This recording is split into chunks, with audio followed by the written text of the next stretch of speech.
সিরিয়ার উপর দীর্ঘদিন ধরে আরোপিত কঠোর নিষেধাজ্ঞা শিথিল করার ঘোষণা দিয়েছেন যুক্তরাষ্ট্রের সাবেক প্রেসিডেন্ট ডোনাল্ড ট্রাম্প।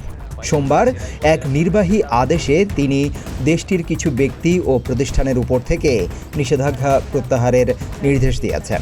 এর ফলে যুদ্ধবিধ্বস্ত সিরিয়ার আন্তর্জাতিক বিনিয়োগ ও পুনর্গঠনের পথ উন্মুক্ত হওয়ার সম্ভাবনা তৈরি হয়েছে।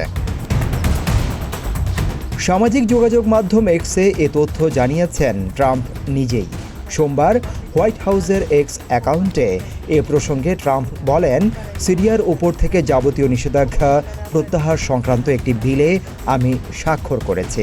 যুক্তরাষ্ট্র সিরিয়াকে একটি স্থিতিশীল, ঐক্যবদ্ধ, শান্তিপূর্ণ এবং প্রতিবেশীদের সঙ্গে সদ্ভাবপূর্ণ রাষ্ট্র হিসেবে দেখতে চায়।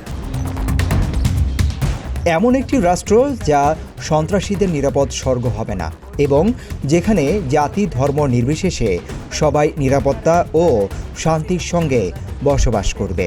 এজন্য সিরিয়াকে সহযোগিতা ও সমর্থন দিতে যুক্তরাষ্ট্র প্রতিশ্রুতিবদ্ধ।